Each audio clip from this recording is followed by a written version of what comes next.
यदि आपकी कुंडली में है पितृदोष, यकीन मानिए उड़ जाएंगे आपके होश। उजड़ जाएगा आपके दिन का चैन और रातों की नींद। आपकी कमाई को यह कर देगा सुपर क्लीन। संघर्ष, कलेश और बीमारी का होगा घर में परमानेंटली वास। जीवन के आपको यह कर देगा सत्यानाश। ना होगी खुशी, ना मिलेगी तरक्की, होगा तो बस संघर्ष, संघर्ष और संघर्ष। दोस्तों, क्या आपकी लाइफ में भी हमेशा संघर्ष बना रहता है? क्या आपके भी कमाई के साधन रुक गए हैं? क्या आपके घर में हमेशा कलेश और बीमारी का वास बना रहता है? लाख कोशिशों के बाद भी लाइफ में स्टेबिलिटी नहीं आ पा रही है? तो समझ लीजिए इतना काफी है आपके दिन का चैन और रात की नींद उड़ाने के लिए। इन सभी परेशानियों का सबसे बड़ा कारण है आपकी कुंडली में पितृदोष का होना। पितृदोष लाइफ में एक तरह से ब्रेक लगा देता है, जिसके बाद लाइफ की प्रोग्रेस थम सी जाती है और रह जाता है सिर्फ स्ट्रेस और फ्रस्ट्रेशन। दोस्तों, पितृदोष की पहचान करने का सबसे आसान तरीका यही होता है कि यह परिवार के सभी लोगों को प्रभावित करता है। परिवार में बच्चों की शादी ना हो पाना, बीमारी और कर्जे का लगातार बढ़ते चले जाना, हर काम में अड़चने आना, काम धंधे की बरकत खत्म हो जाना, आगे संतान का ना होना, वंश वृद्धि रुक जाना या केवल कन्या संतान प्राप्ति होना, खर्चे पे खर्चे बढ़ते चले जाना, ये सभी समस्याएं पितृदोष की तरफ संकेत करती हैं। दोस्तों, आज इस वीडियो में हम इसी टॉपिक पर चर्चा करेंगे, क्योंकि पितृपक्ष चल ही रहा है। हर साल भाद्रपद मास की पूर्णिमा से लेकर आश्विन मास की अमावस तक का जो 16 दिन का समय होता है, उसे ही श्राद्ध पक्ष या पितृपक्ष कहते हैं। पितृदोष से संबंधित उपाय करने के लिए यह 16 दिन का समय बहुत ही उत्तम और महत्वपूर्ण माना जाता है। पितृदोष कितना भी भयंकर और बड़ा क्यों ना हो, इस श्राद्ध पक्ष में किए गए उपाय से इस पितृदोष की शांति अवश्य हो जाती है। तो हम आगे चर्चा करेंगे कि आखिर पितृदोष है क्या, पितृ कौन होते हैं, पितृदोष होने के क्या कारण हैं और पितृदोष को पहचानने के क्या लक्षण हैं, और इस दोष की शांति के लिए आपको कौन से उपाय इस पितृ पक्ष में कर लेने चाहिए ताकि आपके पितृदोष की शांति तुरंत होनी शुरू हो जाए।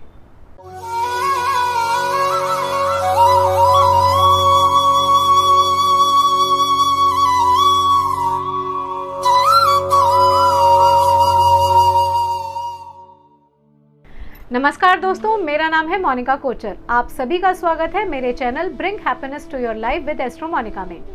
आगे बढ़ने से पहले आप सभी से एक विनम्र प्रार्थना कि यदि अभी तक आपने मेरे चैनल को सब्सक्राइब नहीं किया तो इसे जल्दी से सब्सक्राइब कीजिए और बेल आइकन का बटन दबाना ना भूलें। दोस्तों, हम अभी बात कर रहे थे कि पितृदोष की वजह से लाइफ में स्टेबिलिटी नहीं आ पाती है और काफी संघर्षों का सामना करना पड़ता है। तो आखिर पितृ कौन है और पितृदोष बनने के क्या कारण है, ये भी जान लेते हैं। पितृ का अर्थ होता है पिता यानी पूर्वज, जिससे व्यक्ति का ब्लड रिलेशन यानी रक्त संबंध होता है। हर घर में पितरों यानी पूर्वजों को देवताओं के समान पूजा जाता है और उन्हें याद करके उनसे सुख समृद्धि का आशीर्वाद प्राप्त किया जाता है। यदि किसी कारणवश पितृ नाराज हो जाते हैं तो हमें जीवन में पितृदोष लग जाता है। तो हमें जीवन में 2 प्रकार के पितृदोष देखने को मिलते हैं, एक कुंडली के माध्यम से और दूसरा व्यक्ति के इस जन्म के कर्मों के माध्यम से।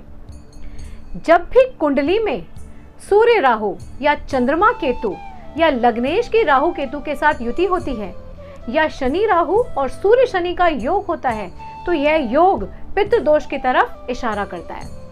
इसे पूर्व जन्म का पितृदोष भी कह सकते हैं। इस दोष की वजह से परिवार में अशांति, वंश वृद्धि का रुक जाना, इनकम के सारे रास्ते बंद हो जाना और सब कुछ होते हुए भी मन में खुशी ना होना, ऐसे लक्षण पाए जाते हैं। दूसरे प्रकार का पितृदोष बिना कुंडली के भी व्यक्ति के जीवन में बन सकता है और वो बनता है व्यक्ति के इस जन्म के कर्मों के कारण। जो लोग अपने माता पिता और उनके जैसे बड़े बुजुर्गों के साथ अन्याय करते हैं, उन पर अत्याचार करते हैं, उन्हें कड़वी बातें सुनाते हैं, बुढ़ापे और बीमारी में उन्हें छोड़ देते हैं और उनकी उपेक्षा करते हैं, उन्हें पितृदोष लग जाता है, जिसकी वजह से उन्हें जीवन भर भयंकर कष्टों का सामना करना पड़ता है। तो पितृदोष लगने का सबसे बड़ा कारण है अपने घर के बड़े बुजुर्गों और पूर्वजों का सम्मान ना करना और उनकी उपेक्षा करना। दूसरा कारण है घर के किसी पूर्वज की मृत्यु के पश्चात ठीक प्रकार से उनका अंतिम संस्कार ना किया जाना या जीवित रहते हुए उनके साथ दुर्व्यवहार होना। कई बार पितरों की अधूरी इच्छा रह जाने से भी यह दोष घर की आने वाली पीढ़ियों को लग जाता है। पितृदोष लगने का एक तीसरा कारण भी है। अपने पितरों को याद ना करना और यथासंभव उनका श्राद्ध कार्य ना करना।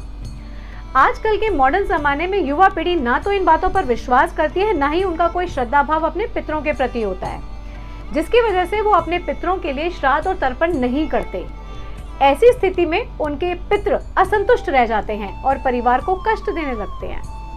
पितृदोष लगने का एक और बड़ा कारण भी है, जब व्यक्ति अपने धर्म, अपने कुल, अपने परिवार के विरुद्ध जाके कोई कार्य करता है और अपने पूर्वजों द्वारा बताए गए रिचुअल्स को फॉलो नहीं करता, तो यह बात उनके पूर्वजों को नाराज करती है, जिसकी वजह से भी पितृदोष बन जाता है।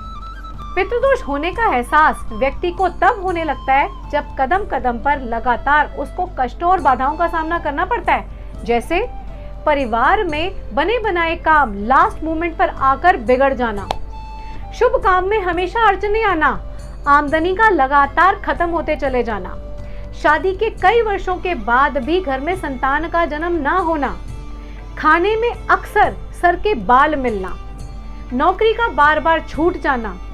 इस तरह की समस्याएं व्यक्ति के साथ बार बार घटित होती हैं। यदि आपके साथ भी कोई ऐसी ही समस्या या परेशानी घटित हो रही है तो दोस्तों ध्यान देना आवश्यक है, कहीं उसका कारण पितृदोष तो नहीं, और अगर है तो पितृदोष को किस प्रकार जल्दी से जल्दी ठीक किया जाए ताकि हमें पितरों का आशीर्वाद प्राप्त हो सके। ऐसे में पितृदोष की शांति और भी आवश्यक हो जाती है। तो चलिए दोस्तों, पितृदोष से मुक्ति के उपाय भी जान लेते हैं। पितृदोष के निवारण के लिए अपने माता पिता तथा घर के बड़े बुजुर्गों का सम्मान करें, उन्हें खुश रखें। याद रखिए, यही बड़े बुजुर्ग आने वाले समय में आपके पितृ बनेंगे। हर अमावस को अपने पितरों के नाम का अनाज या भोजन निकालें और किसी जरूरतमंद को दान करें। अपने पितरों का तर्पण समय समय पर करते रहना चाहिए। ये आप किसी भी महीने की अमावस या संक्रांति के दिन कर सकते हैं। किसी भी मंदिर या धर्मशाला में पीपल का वृक्ष लगवाएं। और जो सबसे जरूरी उपाय कि पितृ पक्ष में पूरी श्रद्धा के साथ अपने पितरों का तर्पण तथा श्राद्ध करें। इससे पितरों को शांति तथा मुक्ति मिलती है। पितृ पक्ष के 16 दिनों में अपने पितरों को मन से याद करें। जाने अनजाने हुए अपने भूल अपराधों के लिए उनसे क्षमा मांगे और उनसे आशीर्वाद देने की प्रार्थना करें।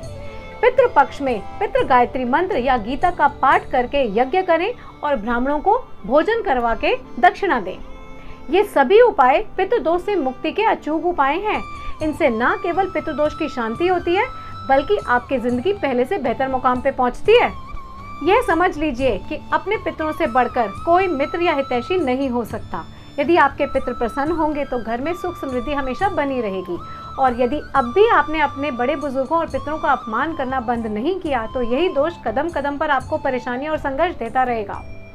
आशा करती हूँ कि इस पितृपक्ष में आप सभी अपने पितरों को मन से याद करेंगे और अपने पितृदोष की शांति के उपाय भी अवश्य करेंगे। यदि वीडियो अच्छा लगा हो तो ज़्यादा से ज़्यादा लोगों में शेयर करना ना भूलें। अब इजाज़त लेती हूँ आपसे, फिर मिलूंगी अगले वीडियो में एक नई और रोचक जानकारी के साथ। तब तक स्वस्थ रहिए, मस्त रहिए, मुस्कुराते रहिए और अपना पहले से ज़्यादा ख्याल रखिए। जय श्री महाकाल।